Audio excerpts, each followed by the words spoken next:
قوم مسلم کو ایسے ستایا Subscribe to my channel. مسجد بابری کو گرایا گیا. اے بابری مسجد ہمیں معاف کر دینا، اس لیے کہ ہم اپنی فجر کی نماز کی حفاظت نہیں کر سکے. ہم خود سے کہاں تیری حفاظت کہاں کریں گے؟ اے بابری مسجد ہمیں معاف کر دینا، ہمارے محلے کی مسجدوں سے نکلنے والی اذانوں کا احترام نہیں کر سکے. گانا بجتا رہا، سنیما چلتا رہا، میچ ہوتی رہی، ناچ گانا ہوتا رہا. بابری مسجد ہم خود سے اذان کے امیدوار کب بنیں گے؟ ہم اپنی مسجدوں کی اذان کی حفاظت نہ کر سکے، اپنی مسجدوں کی مصلی کی حفاظت نہ کر سکے، ممبر کی حفاظت نہ کر سکے، محراب کی حفاظت نہ کر سکے.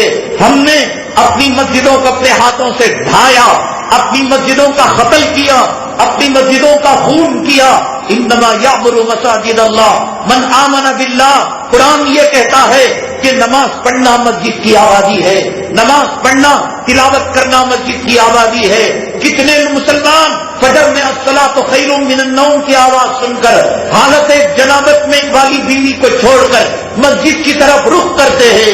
بابری مسجد ہمیں معاف کرنا. جو مسلمان اپنے محلے کی فجر کی 2 رکعت سے صبح کو مسجد کو آباد نہ کر سکا، وہ ایودھیا کی طرف آئے گا، وہ فیض آباد کی طرف آئے گا، وہ اجودھیا کی طرف آئے گا، وہ ممبر و محراب سے نجاست کی چیزوں کو ہٹائے گا، وہ وہاں کے ممبروں سے، وہاں کے میناروں سے اذان کی گونج لگوائے گا. بابری مسجد ذرا انتظار کرنا، امت کی مائیں جب صلاح الدین ایوبی کو جنم دیں گی. بابری مسجد معاف کرنا، امت کی مائیں جب ٹیپو سلطان شہید کو جب دوبارہ جنم دیں گی. بابری مسجد ہجڑے بن چکے ہیں نوجوان، بابری مسجد امت کے نوجوان دولت کے پجاری ہو چکے ہیں، مال کے پجاری ہو چکے ہیں. بفے سسٹم میں کتے سوروں کی طرح انہیں کھانوں سے فرصت نہیں، عورتوں کے غلام بن چکے ہیں. ان کے حیث و نفاس کے کپڑے دھونے سے جب فرصت ہوگی. بابری مسجد ہم تیرے بارے میں سوچیں گے. جورو کی غلامی سے جب فرصت ہوگی، بابری مسجد معاف کرنا ہم تیرے بارے میں سوچیں گے. اے بابری مسجد دکان کی غلامی کا تاؤ اور دولت اور مال کی غلامی کا تاؤ جب ہمارے گلے سے نکلے گا، بابری مسجد معاف کرنا ہم تیرے بارے میں سوچیں گے. بابری مسجد امت کے نوجوان ہجڑے پن سے جب توبہ کریں گے، ہم تیرے بارے میں سوچیں گے. بابری مسجد جب امت کے نوجوانوں میں خالد بن ولید کی شجاعت پیدا ہوگی، ہم تیرے بارے میں سوچیں گے. تب تک ہمیں معاف کرنا.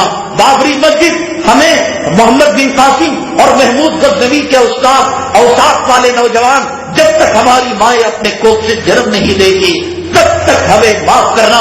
تو خدا کی عدالت میں کھڑی ہوئی ہے، ہمیں معلوم ہے کہ تو اپنے خون کے آنسو رو رہی ہے، تو ماتم کر رہی ہے. ہمارے گھر میں کتا پیشاب کر دے، ہمارے گھر میں سور پاخانہ کر دے، ہمارے گھر میں جانور گندگی کر دے، ہم اپنے گھر کو پاک کرنے کی کوشش کرتے ہیں. بابری مسجد پاک کرنا کہ شرک کی نجاست سے تو آلود ہو چکی ہے، کفر کی گندگی سے تو آلود ہو چکی ہے.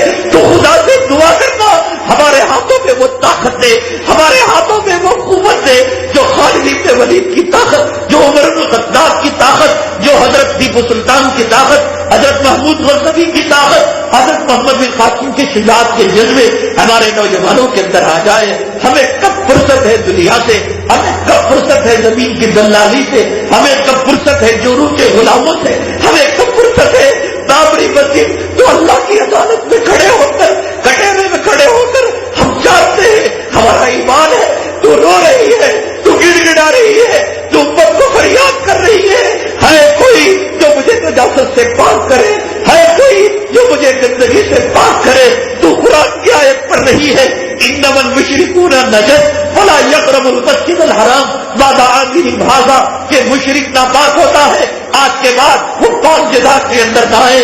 بابری مسجد ہمیں پتا ہے کہ تو فریاد کر رہی ہے، انتہینا بیتیا للطائفین والعاکفین والرکع السجود کہ ابراہیم اور اسماعیل علیہ السلام نے کعبے کو جب تعمیر کیا یہ دعا کی تھی، اور اللہ تعالیٰ نے ان سے کہا تھا کہ ان کو تم پاک رکھنا، صاف رکھنا.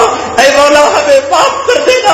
ہم جورو کے پیچھے پڑ گئے، ہم دولت کے پیچھے پڑ گئے، ہم روپیوں کے پیچھے پڑ گئے، پیسوں کے پیچھے پڑ گئے، ہم سلطنت کے پیچھے پڑ گئے، ہم سیاسی کتوں کی ہڈیوں کے پیچھے پڑ گئے.